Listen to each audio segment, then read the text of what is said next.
Pero bueno, hoy vamos con Javier Couso. Antes de presentarlo, bueno, vamos a poner un vídeo. Y bueno, vamos con él enseguida.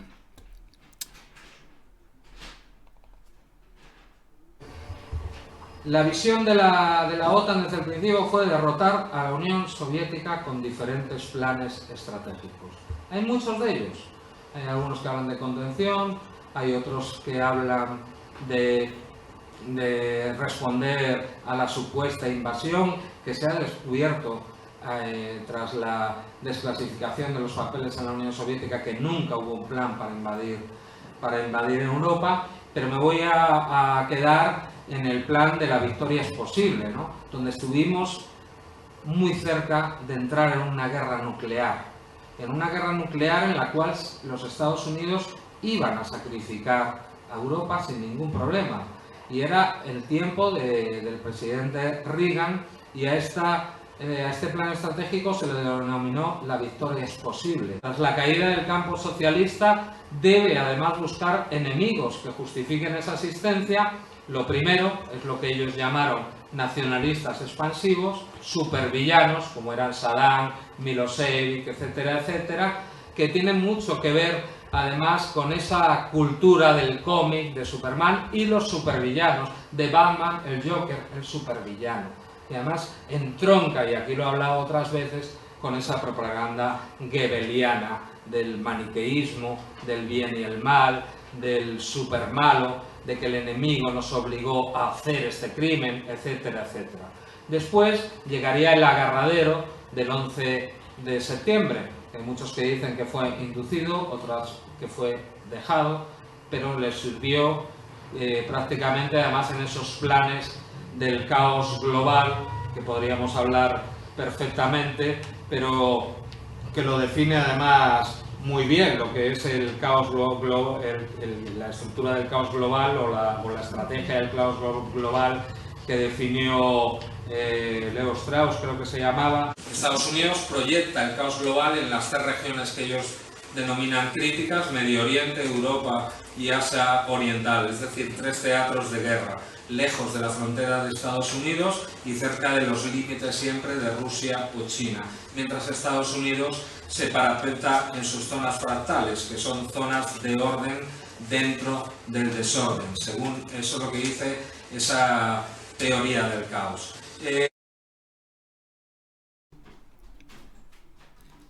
Buenas, Javier, bienvenido. ¿Qué tal? Gracias. Muy bien, muy bien. Pues nada, para quien no conozca a Javier Couso, que seguro la mayoría lo conocéis, bueno, él es un activista social desde los años 80 que ha participado en el movimiento por centros sociales ocupados, en la lucha contra el racismo y contra el fascismo, por la objeción de conciencia, en favor de los derechos humanos y en la solidaridad internacional en el sindicalismo de base. Se ha involucrado en política desde la calle, organizando y participando en manifestaciones y protestas, y su interés por la geopolítica y relaciones internacionales, cuestiones militares, pues bueno, yo creo que también se acrecentó o por lo menos fue más visible a raíz del asesinato de su hermano José durante la invasión y la guerra de Irak de 2013. Yo creo que él, junto a amigos, compañeros, familiares, crean la asociación Hermanos, Amigos y Compañeros de José Couso. Y como nos comentaba Olga Rodríguez, no sé si ha visto el vídeo inicial, hubo toda una movilización de apoyo, de un movimiento propio, digamos que bueno, que se convirtió en un movimiento social en sí, que a día de hoy sigue durando a lo largo de los años, y que bueno, también hablaremos algo de ello. Pero vaya, no sé cómo aparte de todo lo que he dicho, cómo te describirías también a ti mismo, Javier. Bienvenido. Muchas gracias por la invitación. Es un placer estar en esta nueva aventura comunicativa que tanta falta nos hace, ¿no? Bueno, yo me definiría como un militante de los movimientos populares o movimientos sociales, y que, bueno, pues que aparte de estar en la calle, de participar en iniciativas de todo tipo, desde los años, sí, pues desde el año 85, 86, del pasado siglo, tanto los movimientos de centros sociales ocupados, pues como las luchas antifascistas, antirracistas, el sindicalismo, como decías, en aquella plataforma o la coordinadora de mensajeros. He pasado por diferentes etapas, ¿no? Incluso he llegado pues, a ser representante público durante una legislatura en el Parlamento Europeo. Sobre todo me defino como una persona que quiere estar en la calle, pero que también se preocupa del mundo en el que vive y que, por lo tanto, pues procura leer, informarse y también pues esa información compartirla con otras personas para poder reaccionar pues ante este mundo tan difícil que nos están dejando. Bueno, ahí comentabas en el vídeo que hemos puesto de presentación. Creo que te referías a la OTAN principalmente, pero que de esto también podemos hablar porque yo creo que es un poco el centro de la matriz, ¿no? La intervención o digamos una visión muy estadounidense, ¿no? de las relaciones políticas, y hablabas que había como tres centros, digamos, especiales. Creo que comentaba Asia, Medio Oriente y Europa, y no sé si América Latina entra en otro tipo de intervenciones, ¿no? Más sobre todo en esta última etapa de golpe blando. Pero si quieres empezamos por Medio Oriente.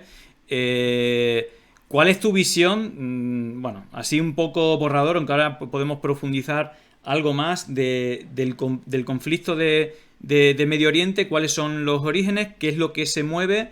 ¿Y cuáles son aquellas cosas que en los medios de comunicación no señalan y que seguramente bueno, pues sean algunas de las claves de por qué Afganistán, luego Irak, por qué no Arabia Saudí?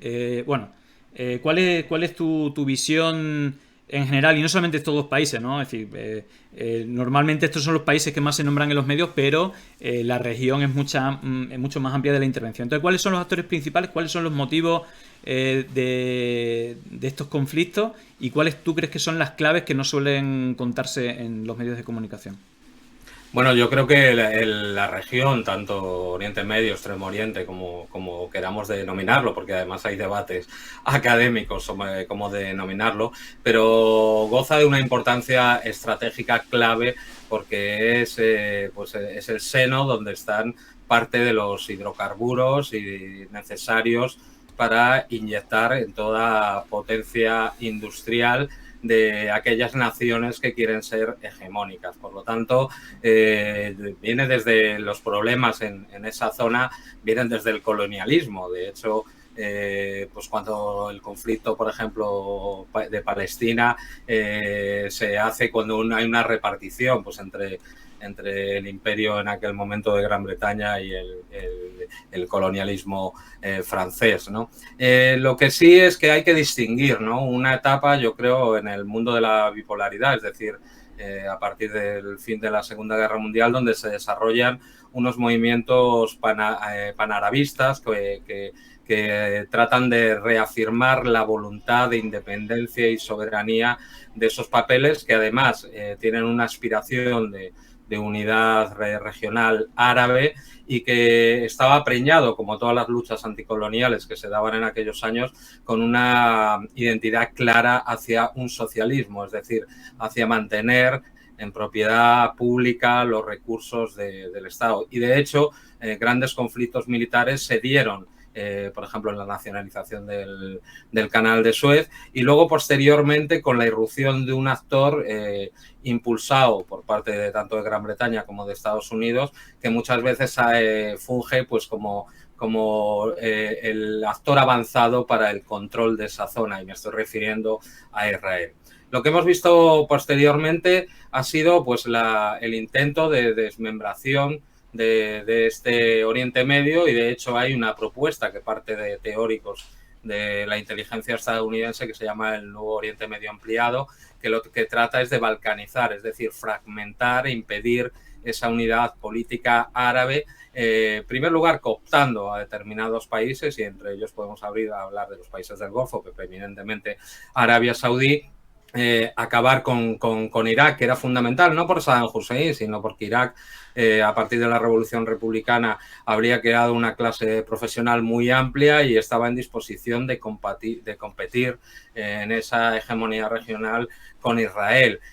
Y posteriormente ha ido cayendo como un castillo de naipe pues todo ese avance hacia la fragmentación, que hemos visto las intervenciones en Siria, que han sido intervenciones por delegación, proxy como se llama, por medio de ejércitos adiestrados terroristas. Se ha contabilizado hasta 90 nacionalidades diferentes, apoyadas además, por desgracia, por la Unión Europea y por determinados países como Inglaterra y Francia y Estados Unidos, con un intento de cambio de régimen, porque Siria comparte con Irán una concepción, aunque Irán no es árabe, es persa, pero sí una resistencia ante ese intento de hegemonía estadounidense. Entonces yo creo que es muy difícil, daría para muchos programas, pero más o menos he intentado sintetizar pues los problemas que van asociados a esa región y por lo cual pues llevan sufriendo conflictos militares, guerras y desastres, la mayoría de ellos no naturales, es decir, todo, por ejemplo, y además luego son dimensiones que se lanzan en el tablero geopolítico, pero que luego nos alcanzan, primero a esos pueblos, pero también lo estamos viendo en la Unión Europea, cuando después de las intervenciones en Irak, en Siria, en Afganistán, hemos tenido la peor crisis de refugiados, no estoy hablando de inmigración, sino refugiados, son personas que huyen de conflictos y que tienen especial protección en la Unión Europea, y como hemos visto, pues la subcontratación de Turquía para parar esa oleada de personas que huyen de los conflictos que nosotros hemos atizado, ¿no? Por lo tanto, para resumir, las partes de la baraja importantes que hay que señalar son los aliados de Estados Unidos, sobre todo, que son Israel y sobre todo Arabia Saudí, también otros países adyacentes, y luego pues el enfrentamiento que hay con países que pretenden seguir siendo soberanos, pues, como puede ser Siria, como puede ser Irán y partes o actores políticos del Líbano también, o Yemen, donde también se está jugando una batalla muy importante, donde Arabia Saudí está implicada en una guerra que es prácticamente un genocidio. Sí, están comentando, por ejemplo, por aquí, Susovich, 56, que 500.000 de muertos solo en Siria, que se dice pronto. Y incluso nosotros, es decir, te voy a decir que nos centremos más en Irán y en Afganistán por una cuestión de economía, del entendimiento de la gente, porque si empezamos a hablar de Siria, pero quiero puntualizar que es tremendo lo que está pasando ahí y que no se conoce nada. Es decir, hay un muro informativo brutal. Y por eso, si quiere, digo que quiero puntualizarlo, pero si te parece, hablamos en la parte de Medio Oriente de Afganistán y de Irak, porque digamos todo el tema de las Torres Gemelas fue una convulsión tremenda. Y yo te quería proponer y hablar sobre una de las tesis que yo saco, una de las conclusiones que yo saco, es que precisamente más allá del peso que tiene las propias Estados Unidos o el Deep State de los Estados Unidos en la OTAN y en la dirección de las decisiones que se toman a nivel internacional, que luego tienen todas las repercusiones que has estado hablando, aparte de los muertos, es que hay 4 presidentes, concretamente, que en esto de que yo creo que fui de los pocos que empecé a hablar, que esta red que se llama Atlas Network, que al final son fundaciones pues tipo FAES con Aznar, ¿no? Que van como formando líderes y van moviendo políticos, pues allí digamos Heritage Foundation, que también pertenece a la red Atlas Network y aparte es un eso, ¿no? De hecho, si buscáis FAES Heritage Foundation, pues veréis a Cayetana, Aznar y a gente de Heritage Foundation. Bueno, hay 4 presidentes de los Estados Unidos que, más allá de todo el apoyo, tiene miembros de esas fundaciones, de Heritage Foundation principalmente, dentro de sus propios gobiernos. De hecho, con Ronald Reagan empezó todo y se dice que Ronald Reagan pues era un tipo, después de la crisis que tuvo Carter a nivel internacional, pues se le dio las facilidades para poner a un muñeco que hacía todo lo que querían todo este Deep State o este tipo de fundaciones. El tema de la guerra de Irak, y esto sí lo conoce casi todo el mundo, es el tema de las armas de destrucción masiva, que fue un invento de la Fox News. Básicamente fue el elemento de propaganda. Y yo te voy a poner aquí algunas imágenes que tengo preparada. Una cosa que no se, bueno, que no se habla en estos términos, pero Roger Ailes, que era el fundador, digamos, de Robert Murdoch, que es el magnate, tiene toda una red de medios de comunicación. De hecho, a José María Aznar lo contratan después de apoyar la guerra de Irak como asesor, con una millonada. Y digamos que Roger Ailes es la cabeza visible de este tipo de acciones, y de hecho es uno de los principales propagandistas con el uso de la mentira. Lo que no sabe mucha gente es que estos 4 presidentes, que es Ronald Reagan, George Bush padre, George Bush hijo y Donald Trump, el asesor, es decir, el jefe de gabinete, o el que le decía qué tenía que hacer o no hacer, era precisamente Roger Ailes. Aquí lo vemos con Bush padre. Aquí lo vemos con Ronald Reagan, y con Bush hijo no lo vemos porque era la etapa dorada de Fox News y lo acompañaba, pero desde la tele, diciendo el tema de las armas de destrucción masiva, ¿no? Pero precisamente son los mismos presidentes que han tenido una relación, digamos, más directa con esta fundación, con Heritage Foundation. Bueno, en el caso de George Bush padre, otro elemento que es importante es que él fue director de la CIA durante algunos años de la Operación Cóndor, y luego, bueno, digamos que esta relación, bueno, y aquí los vemos, son muchos los actos que hacen Heritage Foundation con FAES, pero luego hay todo un movimiento que creo que a nivel político tiene que ver. El tema de todo esto y el rollo donde yo llego es que si tú te fijas en la fundación, es decir, en quién financia Heritage Foundation y Atlas Network, vemos que hay empresas petroleras, bancos, bueno, hay como ciertos intereses que quizás tengan bastante peso a la hora de decidir. Incluso en Atlantic Council, que ayer lo estuvimos hablando, y que han borrado quiénes son los financiadores, que es como el think tank de la OTAN, también son grandes petroleras, empresas de gas, empresas energéticas, grandes bancos. Entonces, ¿qué peso crees tú que tienen este tipo de intereses, o en qué porcentaje? No son cuestiones de seguridad del Occidente o que sean una amenaza para el mundo, sino que hay unos intereses económicos. ¿Cómo definiría en qué porcentaje son estos intereses los que mueven estas guerras y este conflicto en Medio Oriente concretamente? Yo creo que señalas un aspecto en el que nos tenemos que fijar mucho, que son todos esos, en el anglicismo, tanques pensantes, que colocan además a personas que han pertenecido a la administración, tanto sea estadounidense como europea, o de los diferentes países que forman parte de la Unión Europea, o adláteres del poder estadounidense, que los intercambian, ¿no? Como al poder político de primera línea y también al asesoramiento. Yo señalaría otras, como puede ser el Atlantic Council, que también está muy vinculado, o el Consejo de Relaciones Exteriores. Todos, si miramos todos los financiadores de esto, vamos a lo mismo. Son grandes empresas, grandes financieros, grandes multinacionales. Pero yo creo que en lo de Atlántico, el nexo atlántico, el vínculo atlántico, como ellos lo llaman, es muy importante. Es decir, todas estas fábricas de pensamiento para influir en la política activa de los estados tienen la preeminencia fundamental de que Estados Unidos no pierda el liderazgo de lo que ellos llaman el mundo libre. Y en segundo lugar, todos lo sabemos, y lo dijo un presidente estadounidense, hay un complejo militar industrial en Estados Unidos que funciona con una agenda propia.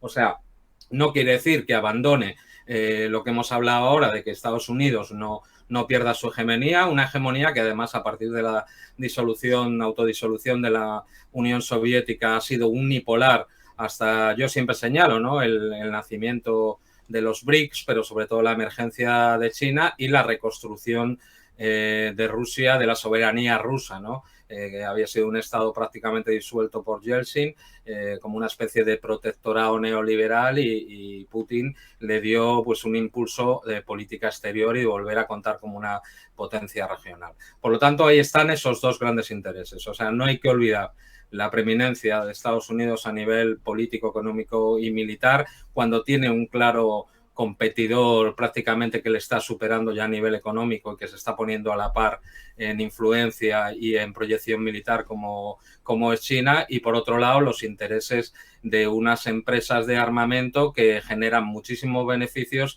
y que viven como en una economía circular que necesitan hacer salir sus stocks de armamento, de sistemas de armas que mueven muchos miles de millones y que además ejercen también una influencia política sobre los países a los cuales se les vende. Por eso también existe una guerra larvada entre el armamento ruso, que compite claramente con el armamento estadounidense, y la pujante industria militar china, sobre todo en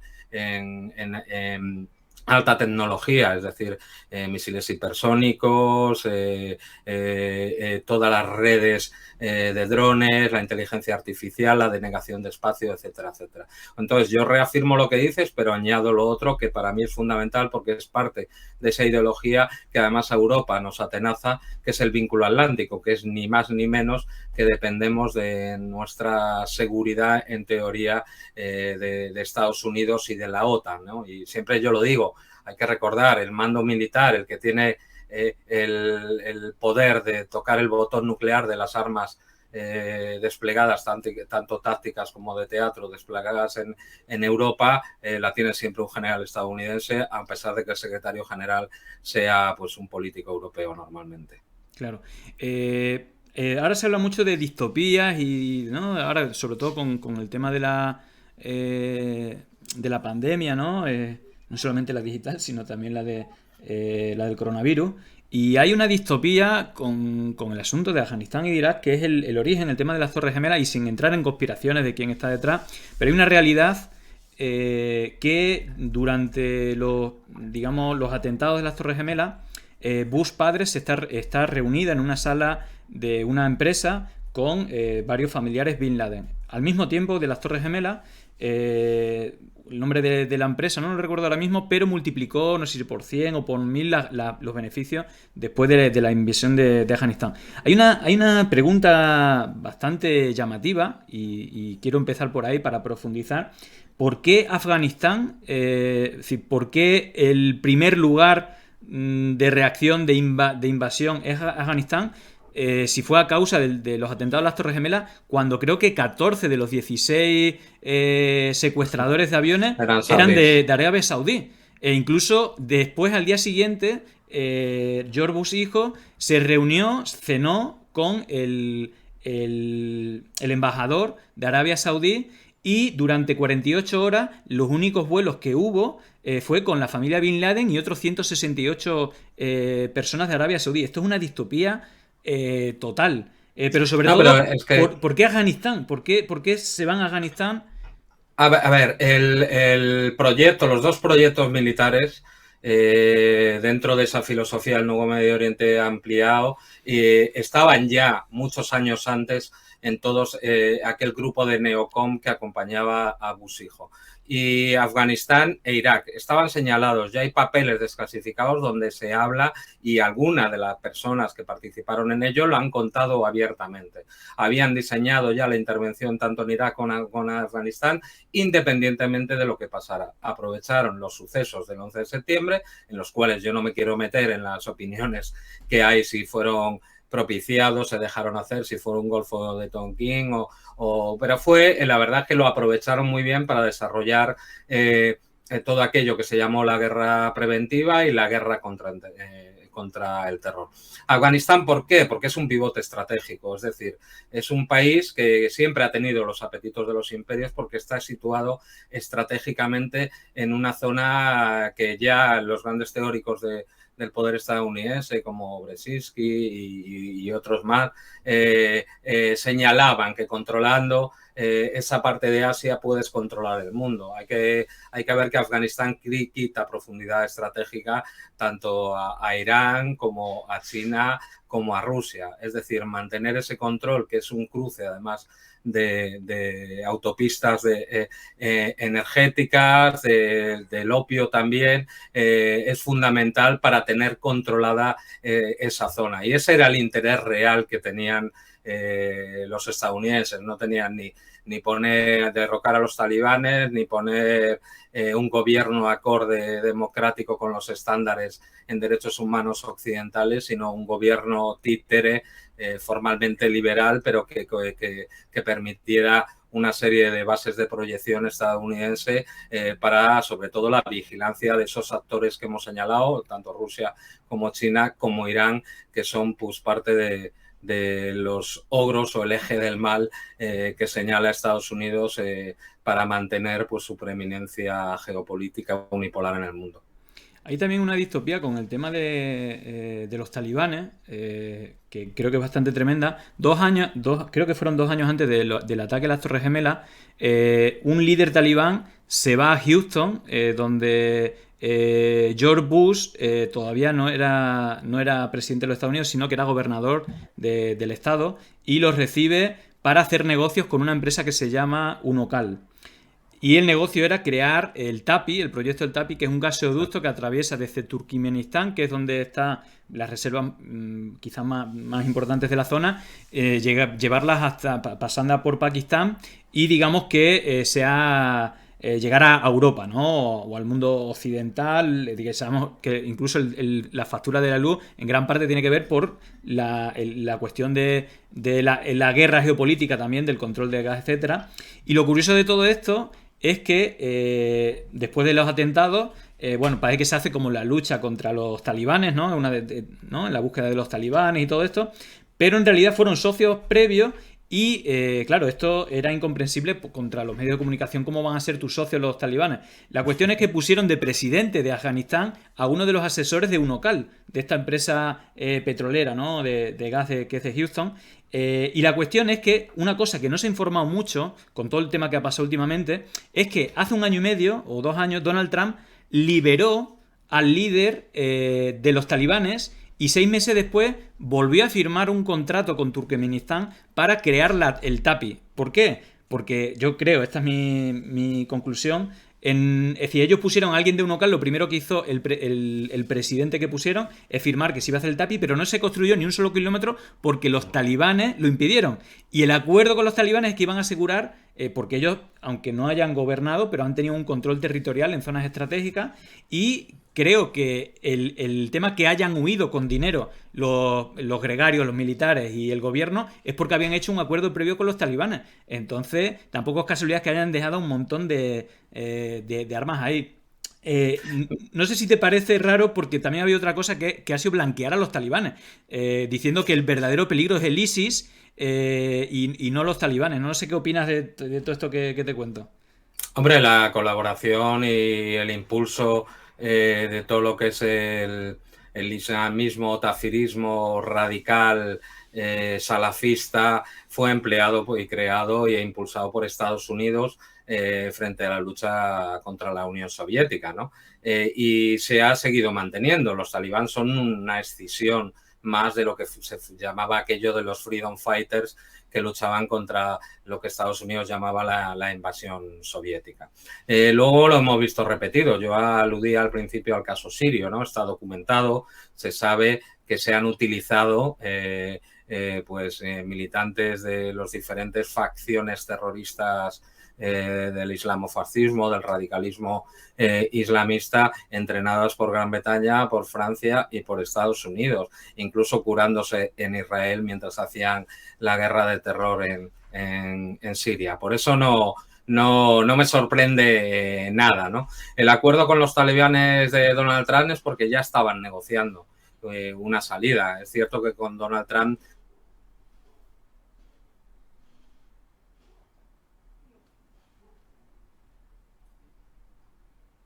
Ay, parece que se nos ha ido.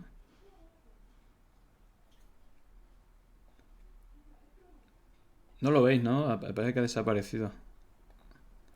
Vamos a ver.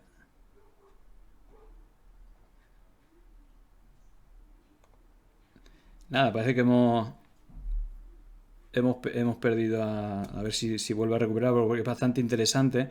Hay una cosa que me parece lo más brutal de todo esto, y que es lo que menos se sabe, es que más allá de apoyar a los mujahidines o a los freedom fighters, ¿no? Incluso Ronald Reagan y Margaret Thatcher fueron tanto a Afganistán como a Pakistán a llevarles armas, financiarlo, para que hubiera un conflicto, digamos que la guerra santa fuera contra la Unión Soviética, ¿no?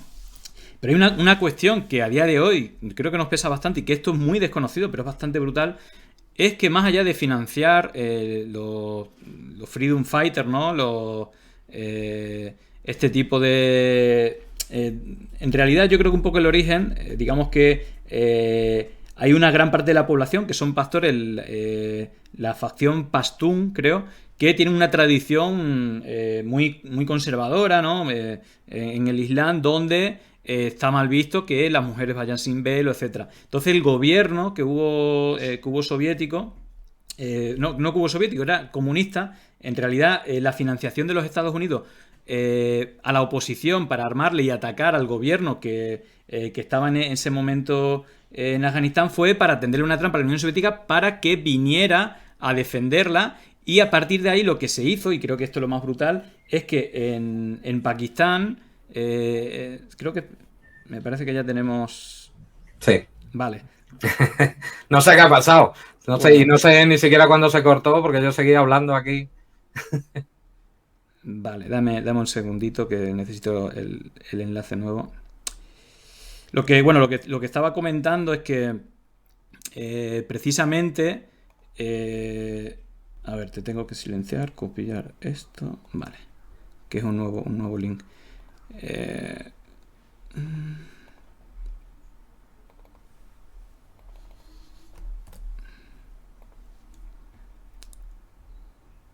Vale. Yo creo que ya estás aquí de nuevo. Vale. Sí. Bueno, nada, no sé dónde me había quedado. No sé lo que ha pasado porque de repente... Los largos tentáculos de la OTAN y Atlantic Council. Bueno, no, sí. Estamos hablando del tema de Afganistán y yo estaba yendo a la parte que yo creo que es más grave, que a día de hoy nos pesa, que más allá de la financiación, estamos hablando un poco de los Freedom Fighters. Curiosamente, hay 3 cosas que han borrado de la red. Una fue la fotografía. De esto lo publiqué, la fotografía con los mujahidines de Ronald Reagan. Estaba en una web del museo que parece que todos los presidentes de Estados Unidos tienen como unos... se hace un museo o algo así y depende del Estado, es decir, depende de fondos públicos. Y esta foto, después de todo lo que ha pasado en Afganistán, la borraron. Es bastante curioso, pero había otras 2 cosas que han borrado. Una es la web de Atlas Network. Todas las fundaciones tenían un mapa donde podías ver, y después de que ya ha habido bastante gente que ha empezado a hablar de que esta gente está financiando golpes de Estado y bueno, interviniendo y haciendo injerencias con dinero de grandes empresas petroleras, etcétera, han borrado. Se puede recuperar en WebArchive, ayer lo hicimos. Y Atlantic Council, exactamente igual. Era visible. De hecho, yo publiqué que un escándalo, que Facebook era el principal financiador de Atlantic Council y Atlantic Council era el principal partner, y José María Aznar era el presidente para Europa y América Latina de Atlantic Council. Entonces, claro que si José María Aznar es el que va a decir lo que es verdad y es mentira, bueno, pues entonces apaga y vámonos.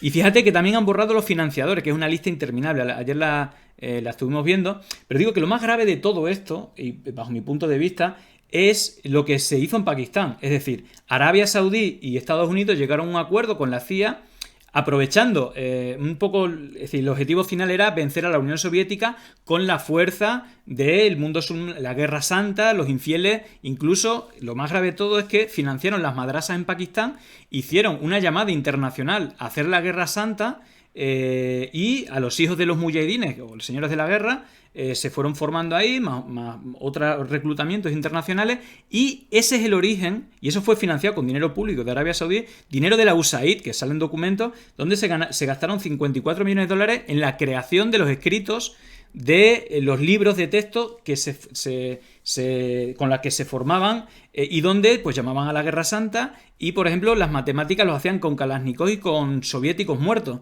eran las matemáticas. Entonces la estrategia, y tú has dicho Brzezinski, que es como la persona clave, que él pertenecía a la CIA, el que dijo, estas jugadas maestras, vamos a financiar a los mujahidines, y entonces ellos el gobierno de allí va a pedir ayuda a los Estados Unidos, y una vez que estén aquí, por la historia del pueblo afgano, porque ya tuvieron sus cruzadas con el Reino Unido, es decir, son antiimperialistas y van a ir a muerte. Y de hecho, y a día de hoy, es decir, tanto ISIS como talibanes, como Al-Qaeda, como todos los movimientos, el origen lo tiene ahí. De hecho, la CIA contrató a Bin Laden para que no fuera uno de los organizadores. No sé qué piensas de esto, pero esto, más allá de que no se cuenten los medios, es como decir, pero ¿con quién vamos nosotros a la guerra y a qué? Y contra los que... Está claro, y por eso quieren borrar el rastro del dinero, como podíamos decir, pero es que se ha seguido empleando de la misma manera. Es que todo ese vector yihadista se ha lanzado contra Rusia, en Chechenia y en sus fronteras, se ha lanzado en Siria, se ha lanzado en Irak, muchos también provenientes de Bosnia y de determinados lugares, hasta en Asia. Es decir, se siguen utilizando estos tontos útiles fanáticos que todos obedecen prácticamente un rigorismo muy parecido al de Arabia Saudí. Yo siempre pongo como ejemplo que en el califato, el Estado Islámico que montaron en Siria, afortunadamente derrotado, en las escuelas del Estado Islámico se empleaban los libros educativos de Arabia Saudí, ¿no?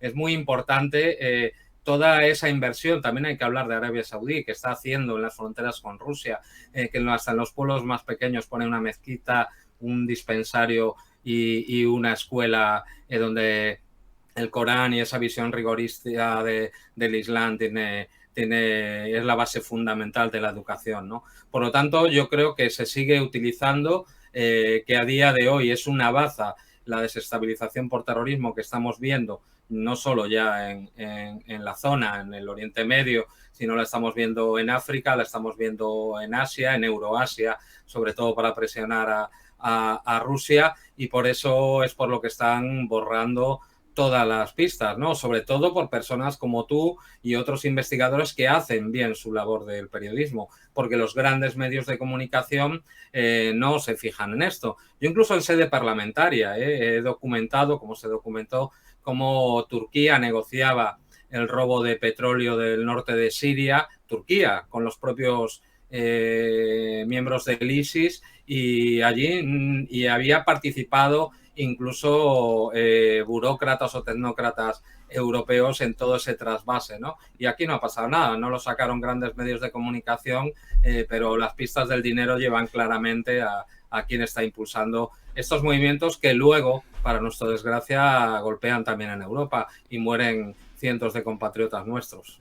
Claro, ahí quiero ir. Es decir, antes de entrar en materia del papel de España, ¿no? El lamentable papel de España, pero bueno, tú de esto vas a tener mucha más información y un punto de vista más cercano que el mío. Pero te quería preguntar antes de eso el papel del rey Juan Carlos, porque otra de las cosas que no se habla nunca son los acuerdos, es decir, el visto bueno bueno, no sé si llamar de la CIA, de los Estados Unidos, las reuniones que hubo antes de decidir que el rey Juan Carlos era quien iba a suceder a Franco, ¿no? De hecho, Franco le da el visto bueno y ahí hay unos acuerdos que tienen que ver con el dinero, evidentemente, y básicamente, y no sé si hay algún acuerdo más, pero de lo que más o menos, que no se habla, pero ya hay pruebas de ello, uno es la riqueza, es decir, la riqueza del rey Juan Carlos, es decir, cuando uno de los acuerdos que hay, y yo creo que tiene que ver con este acuerdo de los Estados Unidos, le pide, oye, el Sáhara se lo deja a Marruecos, que es nuestro socio, y estamos viendo algunos movimientos, ¿no? Es bastante importante. Y dos, si tú no te preocupes porque te vamos a llenar los bolsillos. Tú lo que tienes que hacer es, ahora, porque España es un país que necesita hidrocarburos, es como el principal gasto de exportaciones. Creo, no sé si era Kuwait o cuál era el donde comprábamos petróleo antes, pero el acuerdo es, le vas a comprar petróleo a Arabia Saudí y tú, por tu cara bonita, te vas a llevar $1.50 por cada barril de comisión. Y de ahí se dice que los 1.800 millones en paraísos fiscales o incluso la amistad, ¿no? Esta amistad con la monarquía, ¿no? Con la dictadura de Arabia Saudí. Es decir, tiene algo que ver todo esto, es decir, ese control, esas operaciones subterráneas para que nosotros vayamos a guerra que se le ocurre a Arabia Saudí o a Estados Unidos sin rechistar. Es decir, ¿qué papel puede tener el rey Juan Carlos también en la involucración, en este tipo de socios y de guerras y de venta de armas y de dinero subterráneo? Porque al final todo está en paraísos fiscales y es bastante. ¿Qué peso tiene, o si hay algún acuerdo más en esta transición, entre comillas, del rey Juan Carlos? Bueno, el rey es el gran muñidor, tanto con la satrapía de Marruecos, y ahí está esa tradición histórica de entregar el Sáhara Occidental y no darle la independencia, como hizo De Gaulle, por ejemplo, con Argelia después de una larga lucha, y también pues siempre se ha comentado, ¿no? En todos los corrillos, ¿no? Pues yo cuando trabajaba pues en Telecinco, en otras productoras, los periodistas lo comentaban, ¿no? Que el rey tiene un grave problema de acopio de dinero, porque en teoría lo pasó muy mal en el exilio, cuando estaba en Estoril, etcétera, etcétera. Y siempre se había hablado de que en la época del gobierno de Suárez, yo no había oído tanto dinero como tú has dicho por barril, ¿no? Se hablaba de céntimos, lo que pasa es que multiplicado por los millones de barriles, se ha demostrado que es cierto, ¿no? Que él ha formado parte claramente como intermediario, alineado claramente con los intereses de la monarquía marroquí y de la monarquía de los Saud, ¿no? Que además tienen un proyecto específico para todo Oriente Medio, y como hemos visto y como he tratado de explicar antes también en la expansión de este Islam rigorista y radical, ¿no? Por lo tanto, tiene mucho que ver, y habría que realizar, aunque ya hay varias investigaciones y cada día estamos más cerca de saber, a pesar de que no tenga ninguna responsabilidad penal, pero política la tendría que ver, porque lo que ha hecho el rey Juan Carlos es ponernos del lado de determinados países que están continuamente en guerra. Y Arabia Saudí realmente, excepto en esas aproximaciones próximas que hablaba antes por delegación cuando nos toca, pero con Marruecos es absolutamente evidente. Tenemos un Marruecos que está actuando con una agresividad contra España que cada día se supera más. Incluso ayer se estaba denunciando la creación de una piscifactoría en aguas españolas, las amenazas continuas a Ceuta y Melilla o a las Canarias, la utilización de la inmigración como un arma, y Estados Unidos y Francia siempre acaban apoyando a Marruecos. Es decir, todo lo que nos venden de que la sintonía del rey con la monarquía marroquí es buena para los intereses españoles, estamos viendo que cae en saco roto, ¿no? Pero realmente describe muy bien quién es Juan Carlos de Borbón, ¿no? Una persona que se ha dedicado a utilizar su cargo para enriquecerse de una manera que saca los colores, yo creo, ¿no? Y yo creo que es algo que se debe de investigar, tanto judicialmente como políticamente, pero yo creo que la gran arquitectura de esta transición y de la democracia parlamentaria que tenemos está en la monarquía, y es algo intocable, pero sí tiene mucha responsabilidad, no solo en su enriquecimiento, sino también en políticas que luego son agresivas contra su propio país, porque les importa más esas relaciones con esas casas que ellos se dicen hermanos, que todos los aspectos negativos que puede llegar contra la política exterior de España. Claro, ahí yo quería llegar al punto este de la impunidad. Es decir, un señor, ¿no? Y hablo de. Bueno, no ya del rey Juan Carlos, ¿no? Que cada día sale un nuevo escándalo y que bueno, ni siquiera se le juzga, ¿no? Es decir, es algo tremendo el tema este de la inviolabilidad, como que fuera en realidad la inviolabilidad es para temas que tienen que ver con su puesto de responsabilidad, pero las trapicherías que hace evidentemente no tienen nada que ver con ser jefe de Estado, ¿no? Es decir, es un tipo que se ha hecho multimillonario y que se le ha cubierto los medios de comunicación, y hasta que no ha habido información fuera, pues no ha saltado aquí.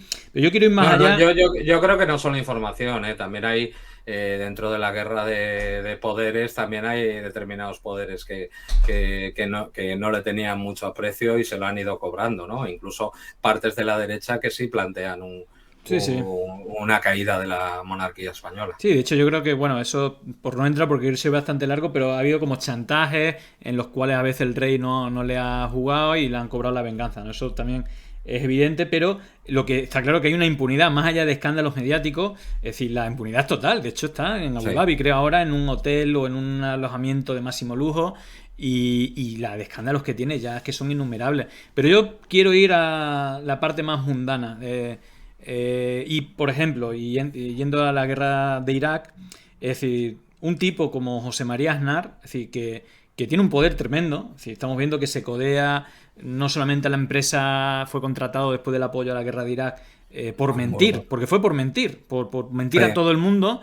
Él fue no solamente contratado por la empresa más grande de comunicación del mundo, sino por la empresa de oro más grande del mundo, por el bufete de abogados más importante del mundo. Y este tipo de contratos no es por la sabiduría de José María Aznar, sino es por el tipo de relación que había hecho a partir de ese apoyo a la guerra de Irak con espacios estratégicos muy importantes que deciden cosas muy importantes. Pero más allá de esto, que es tremendo, es decir, el tipo no solamente no ha sido juzgado, sino que sigue siendo el referente, el que forma a los líderes de todo el mundo, especialmente América Latina.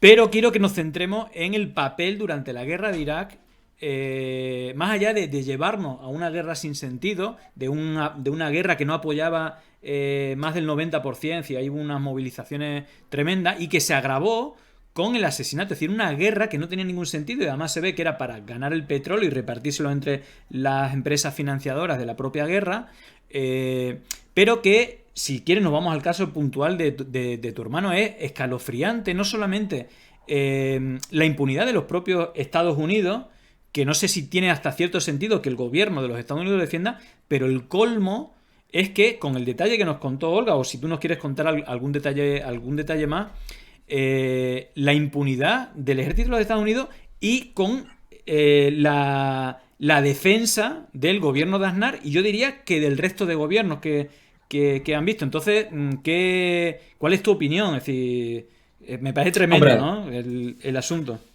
en el caso del asesinato de un ciudadano español, demuestra claramente la connivencia ideológica y el vasallaje de estos personajes frente a Estados Unidos. ¿Y por qué digo esto? Porque, a ver, España en teoría y en la práctica es aliada de Estados Unidos, aliada preferente. Formamos parte de la misma alianza militar, que es la OTAN. De hecho, hay dos importantes bases de Estados Unidos, de las más de 800 que tiene en el mundo, dos bases importantes en España. Hablamos de la Derrota, donde está desplegado la vertiente naval del escudo antimisiles, del sistema Aegis, que son fragatas y destructores españoles. Tenemos también la base de Morón, que es una de las bases más importantes en la ruta central atlántica, con una de las pistas más grandes. Entonces, no habría ningún problema, porque así nos lo vendió incluso Hollywood, ¿no?, en la persecución de los crímenes de guerra, cuando los criminales nazis, pues de haber juzgado según la Convención de Ginebra, o de haber dado una satisfacción a un aliado. Lo que hizo el gobierno de Aznar fue no exigir ninguna explicación ni pedir ni una serie de simple compensación a Estados Unidos. Lo que hizo fue adscribirse a todas las excusas, que fueron variadas, que dio Estados Unidos para ocultar lo que fue una operación militar para acabar con las 3 señales en directo cuando se estaba ocupando Bagdad, que no era Telecinco, era Al Jazeera, Abu Dhabi y Reuters. Lo que pasa es que Reuters estaba en el piso de encima de mi hermano, ¿no? Entonces, demostró una falta absoluta de patriotismo y de respeto al Estado de Derecho, porque son normas como la Convención de Ginebra, los acuerdos internacionales, que entre aliados debería poderse tratar sin ningún problema. Y si hay unas manzanas podridas dentro de la cadena de mando estadounidense, pues poder dar alguna satisfacción dentro del derecho de los pueblos libres, como ellos dicen, a tu aliado. No hicieron nada de eso, porque Estados Unidos no admite aliados. No hay relaciones de aliados, sino de subalternos. De hecho, en todos los acuerdos militares y el suscrito con la OTAN para las bases y con Estados Unidos para las bases de utilización conjunta, siempre hay una cláusula que exime de cualquier delito que se cometa dentro del territorio donde están desplegadas esas tropas. Es decir, Estados Unidos no va a permitir abrir el melón para juzgar a sus propios soldados, que tiene desplegado en decenas de países en el mundo, que pueden hacer lo que pase, y hay casos ya documentados en muchísimos países de violaciones de marines desplegados en Filipinas o en otros lugares, que no son juzgados porque hay un acuerdo secreto para que la legislación del país no le alcance a esas tropas. Por lo tanto, Aznar no fue ni siquiera un estadista. Aznar, yo creo que se siente parte de esa inteligencia neocon anglo y de la primacía de Estados Unidos, y lo que quiere es estar poniendo los pies encima de la mesa, ¿no? Entonces le da exactamente igual pues lo que le pase a un ciudadano español, que además visibilizó en una cara cercana lo que era una guerra absurda de destrucción que nos ha llevado a que Irak sea un estado fallido. Se habla de una sobremortalidad de más de 1.000.000 de muertos, causó esa guerra, un estado fallido que está dividido en 3 entes confesionales y étnicos, como es el Kurdistán, de donde huye la gente, y lo estamos viendo en la frontera entre Polonia y Bielorrusia, otra parte curiosamente sunita y otra parte chiita de obediencia iraní, o sea que además fue una experiencia un poco frustrante para los estadounidenses, porque Irán tiene más poder sobre Irak del que tenía antes de la intervención. Mira, por aquí, como nos quedan unos minutillos para terminar la entrevista, si queréis hacer alguna pregunta a Javier, ahora es el momento. Y estaba comentando, había por aquí alguna pregunta, sí, comenta R. Patrick si el rey actual, es decir, el hijo de Juan Carlos, seguirá de relaciones públicas con las mismas tareas del emérito o no se atreverá, es decir, la impunidad y la falta de cuidarse, ¿no? Con quién se relaciona. ¿Crees que el rey Felipe seguirá el mismo tipo de relaciones con estas dictaduras y siguiendo los negocios del rey Juan Carlos? ¿O tendrá que hacer un viraje total para poder seguir? Porque vamos, no creo que siga el mismo camino, pero ya hay unas relaciones ahí con la monarquía que no sé si debería de apartarse de ella. ¿Qué crees tú que el rey Felipe... Hombre, yo creo que saber lo que pasaba en su casa, en la Casa Real, lo tenía que saber perfectamente su hijo. O sea, yo creo que la corrupción llega a todo lo que es esa institución que es la Casa Real, ¿no? Lo que sí está claro es que han tenido miedo, por eso es la abdicación. Juan Carlos de Borbón no quería abdicar y fue obligado. Fue obligado, además, por los dos grandes partidos de Estado, que son el PSOE y el PP, y por su hijo, porque se les acababa el chollo, porque además están viendo que entre la población joven, la adhesión, toda aquella operación de marketing que nos lanzaron de Juan Carlos I como el salvador de la democracia, un rey demócrata campechano, se había caído ante las tropelías que ya habían aflorado por diferentes motivos, ¿no? Entonces, claro que tiene que hacer un cambio de liderazgo, pero bueno, las relaciones entre las casas hermanas de los Saud o de Marruecos o de las monarquías del Golfo siguen estando ahí en la Samamao. No creo que ya necesite realizar esos grandes negocios porque ya tiene una fortuna por parte paterna bastante interesante, pero a la fuerza ahorca, no sé, o cambia el liderazgo y no comete las tropelías. El carácter del hijo yo creo que no es como el del padre. Era curioso lo que decía el otro día de que le inyectaban atenuantes de su sexualidad y su voracidad sexual. Sí, comentado en todas las... cuando te relacionabas con periodistas que trataban Casa Real, yo estuve 2 o 3 meses yendo con mi hermano José en Telecinco a Casa Real, la voracidad era evidente, ¿no? Por lo tanto, yo creo que hay un estilo diferente para intentar la supervivencia de la monarquía, que yo en mi foro interno espero que mi hija no la tengo que sufrir como la hemos tenido que sufrir los españoles. Ojalá podamos elegir a nuestro jefe de Estado democráticamente. Sí, bueno, yo te quería hacer una última pregunta que bueno, tiene que ver un poco con lo que nosotros analizamos. ¿Cuál ha sido el papel de los medios de comunicación? No sé si irnos a la parte global, pero si quieres nos centramos en España. Para mí, más allá de que el estado de los medios en España, y cuando digo medios me refiero sobre todo a medios televisiones principalmente, pero luego hay medios independientes que hacen muy buen trabajo, pero el tema de la tele a nivel internacional es escandaloso, ¿no? Es decir, por ejemplo, me sorprendió mucho el monográfico durante un mes del tema de Cuba, de la brutal represión con ni un solo herido de arma, ¿no? Es decir, no sé si habría, pero no ha habido ningún herido de arma. cuando en Chile, Colombia, Ecuador, Bolivia había no sé si miles, pero centenares de muertos y de violaciones. Pero si quieres, ya el Medio Oriente ya ni te cuento, o Siria, es decir, ¿qué se habla de Siria? Es decir, ¿cuál es el papel de los medios de comunicación y por qué? Hombre, porque nosotros, yo siempre lo comento siempre que puedo, ¿no? Tenemos unos medios de comunicación terribles, grandes medios de comunicación. Tenemos prácticamente varios oligopolios, muy poquitos, la concentración de los medios de comunicación de masas en muy poquitas manos y sobre todo tú hablabas antes de los hilos, aquellos, quién financiaba esas fundaciones, esos tanques pensantes, pues prácticamente con los mismos dueños, ¿no? Financieros, empresas del IBEX 35.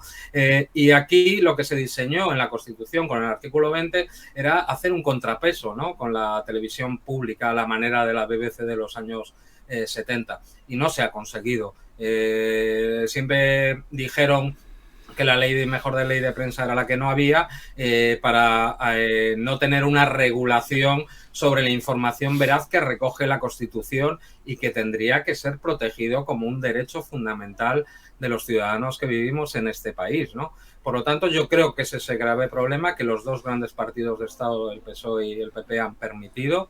La última eliminación del tope de participaciones cruzadas entre compañías lo hizo Zapatero. O sea que es indistinto de que sea Aznar, de que sea Zapatero, se ha propiciado que el altavoz que informa a la mayoría de los ciudadanos de este país esté en muy pocas manos y, curiosamente, en las manos de aquellos que quieren contar una realidad. O sea, no te van a contar los propietarios de los bancos o los accionistas del IBEX 35, que no les importa realmente cómo va la economía del país, sino su reparto de dividendos. Es algo que yo recomiendo mucho leer a Esteban Hernández en El Confidencial. O sea, esa voracidad del capitalismo financierizado que solo quiere beneficios y no tiene ni siquiera un pensamiento global para su país de una economía un poco medianamente sostenible, están detrás de esos grandes medios de comunicación. Por lo tanto, no les interesa que haya una formación, como sí dice la Constitución, que tiene que tener el deber, los medios de comunicación, de dar proyección a toda la diversidad lingüística, cultural y política que tienes en este país, ¿no? Lo que tenemos es que los medios de comunicación funcionan prácticamente como los creadores de un consenso y de una dirección cada día más hacia lo que es el neoliberalismo, con muy poquitas voces que critiquen el modelo del austericidio que nos llegó la Unión Europea de Maastricht y posteriores tratados. Es decir, tenemos una prensa mala de calidad, una prensa que no le interesa además contextualizar lo que es los procesos internacionales que afectan a nuestro país, porque lo de que se decide en Europa influye en nuestro país y nuestras alianzas de acopio de energía influyen en nuestro país y al explicar las guerras podemos entender. No hay ningún interés en que la ciudadanía pueda pensar con criterios y pueda comparar. Es decir, siempre está acotado cuando ves debates en televisión, debates que funcionaban muy bien. Por ejemplo, me acuerdo de aquel 59 segundos que en Prime Time tuvo unas cifras increíbles e inmediatamente lo bajaron. Cuando ves el debate, la mayoría, el 99%, está muy acotado. Lo máximo que puede salir es alguien a la izquierda del PSOE, ¿no? Pero que tienen los consensos liberales y neoliberales aceptados. Por eso yo creo que tenemos programas como el tuyo, actividades de comunicación de medios independientes son fundamentales, pero también es fundamental que si se llega al poder, que yo nunca entiendo cómo no se pelea por esto, sea municipal, poder autonómico o poder estatal, negociar un cambio claro en la democratización del espectro radioeléctrico y poder tener otras voces que contrapesen esta única voz de los grandes poderosos de nuestro país, que por desgracia la televisión pública no consigue hacerlo.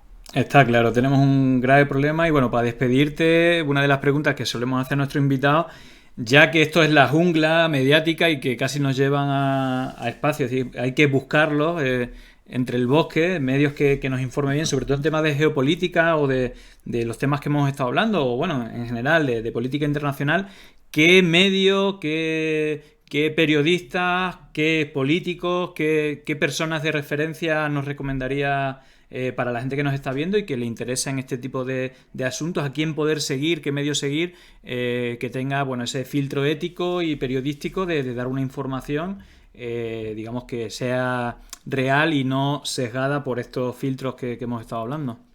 Pues mira, fundamental, yo señalaría 3 personas que para mí son fundamentales en asuntos tanto geopolíticos, su vertiente militar, internacional y económico. En primer lugar sería Rafael Poch de Feliu, colabora en Contexto con artículos que os recomiendo encarecidamente que los leáis. Esteban Hernández en El Confidencial, es fundamental en la vertiente económica del capitalismo que estamos viviendo, pero que también analiza lo que es la China y cómo va la deriva de la Unión Europea, que cada día pintamos menos en esa conflagración que ya hay cada día más caliente entre Estados Unidos y China, y otro sería el coronel Baños, que a nivel geopolítica y en asuntos militares es fundamental.